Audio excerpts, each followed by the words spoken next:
This episode is exclusively sponsored by CanWe. Get clear on what you and your date are looking for faster. CanWe is your expert guide on your dating journey. Check out the CanWe app in Apple's App Store or on Google Play. Hi there, I'm Vincent Boss and I provide dating and self-improvement advice.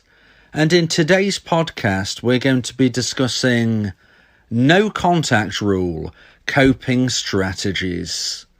I provide audio coaching to help people try and get their ex back or get a new girlfriend or boyfriend.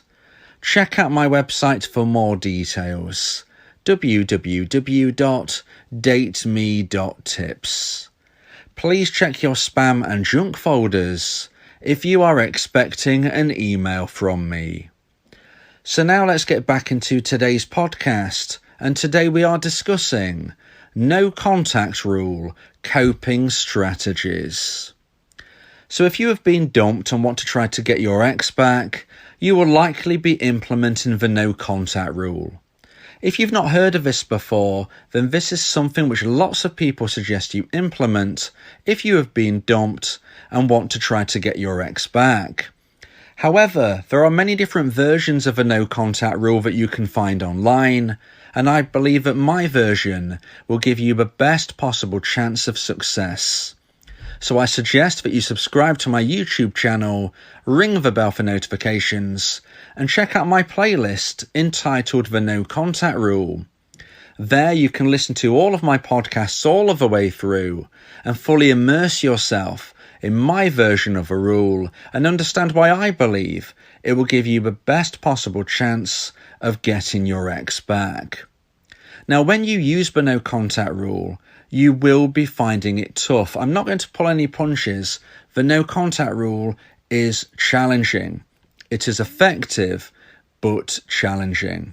And hence in today's podcast, I'm going to give you 3 no contact rule coping strategies to consider.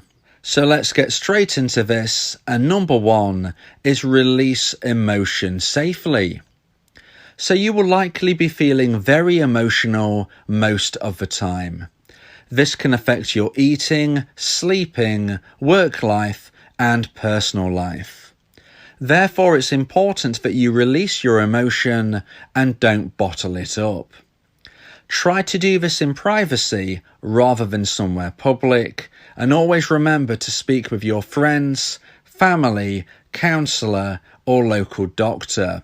This is the best way to let your emotions out whilst you are speaking to somebody who cares for you, somebody who loves you, somebody who understands you. If you speak to some of these people, such as friends, family, or a professional, such as a doctor or counsellor, they will help you get through this challenging time. Let your emotions out. Cry as much as you need to. You will feel better for it. If you cry by yourself, that's fine, as long as you know and understand that you aren't alone. There is always someone you could call or visit. Once you let your emotions out, you will feel temporary relief and be able to continue with your day a little easier. Always remember that this difficult time won't last forever. Keep moving forward and you will eventually feel better and experience happiness again.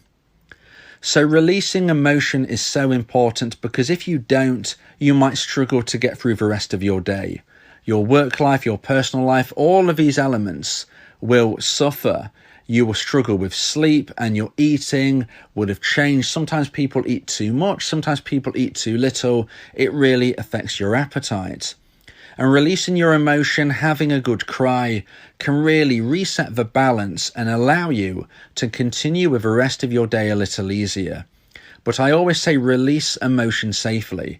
So firstly, that means in an ideal world, this will mean you're speaking to friends or family, letting your emotions out in their company. If not, maybe you could speak with a local doctor or counsellor. They're a professional and can help you with your emotions during this time. Like I said, if you are crying alone, then please make sure you understand that you aren't alone. Please never feel that you have nobody to turn to, because you do and you will get through this. This is something which is challenging, but you will win. You will win this battle and you will find happiness again. I can't guarantee you will get your ex back, but I can guarantee if you move forward with positivity and keep going through this difficult time, keep moving through this challenging, bleak tunnel you're in right now, you will get out the other side and you will find happiness again. So again, when I say release emotion safely, I speak about doing it ideally in privacy, because you don't really want to be dramatic, you don't really want to do this out in public, and this might boil over, your feelings, your emotions might bubble over if you don't release them in the privacy of your own home, your friend's home, your family's home, the doctor's surgery, wherever you might be. As long as it is private, that will be better for you. Additionally, you don't want to be contacting your ex during this time. This will not help you. If you want to get your ex back, this is not going to help if you contact them in an emotional state. That is why I suggest you implement my version of a no contact rule.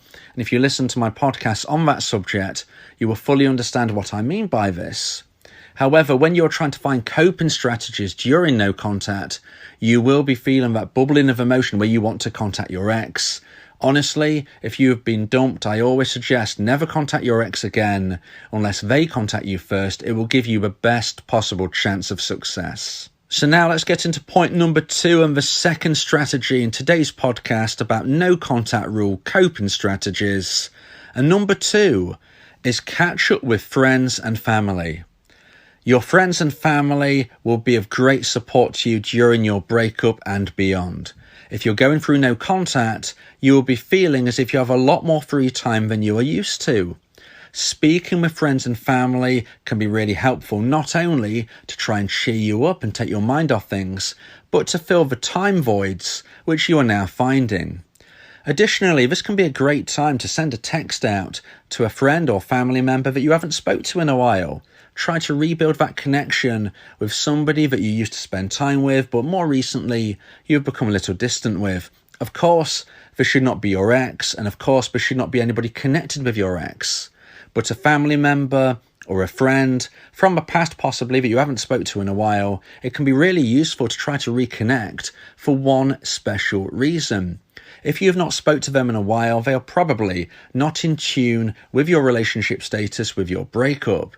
And if you can speak to somebody who is not going to bring up the breakup, that can really help take your mind off things.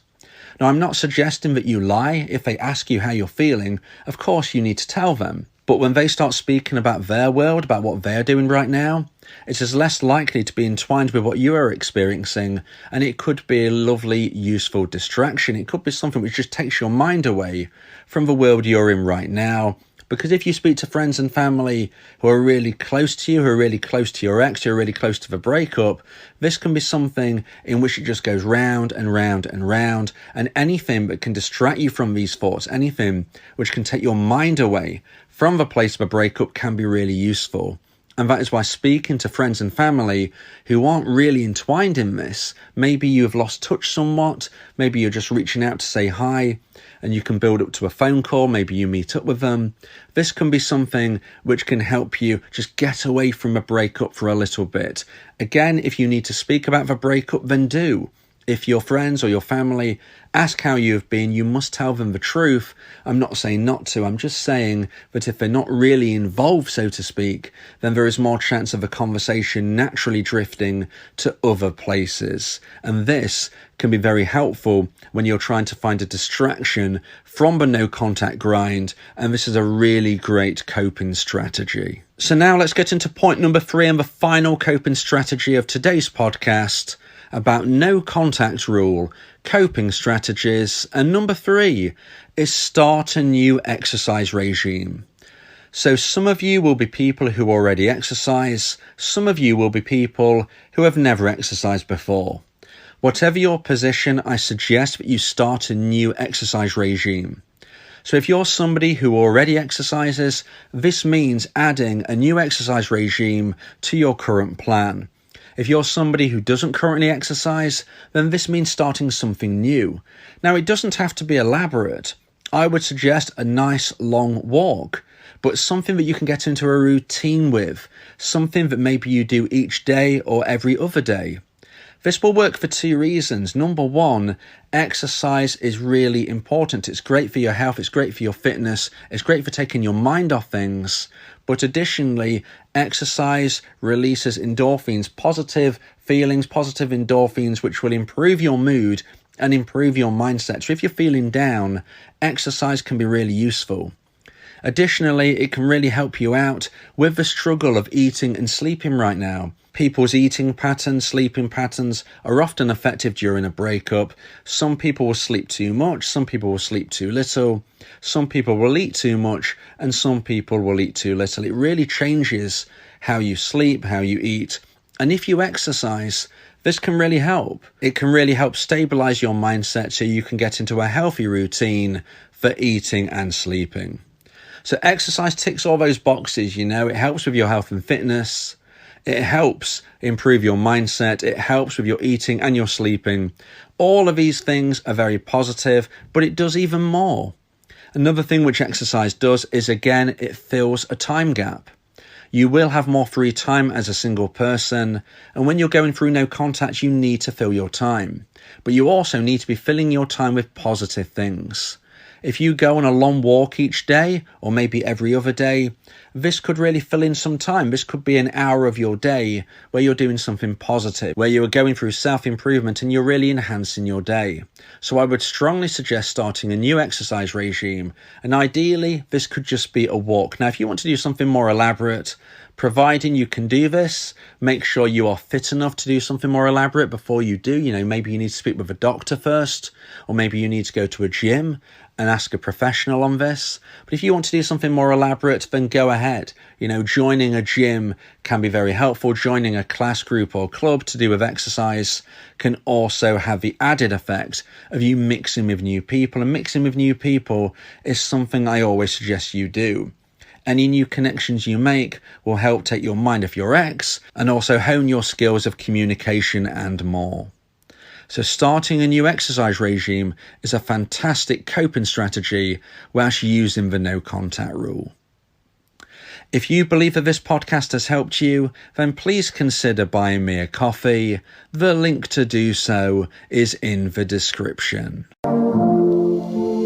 Yeah, if you miss your ex, we can help with that. Help you get him back, or we can help find you someone else. Yeah, Vincent, the relationship coach, giving you some insight, bringing you a new approach. DateMe.tips, go and check the site, giving you advice, helping with your love life. Get your ex back or move to the next. Ain't no sweat, Vincent got you. Finding love ain't no problem. Yeah, DateMe.tips, check it out now.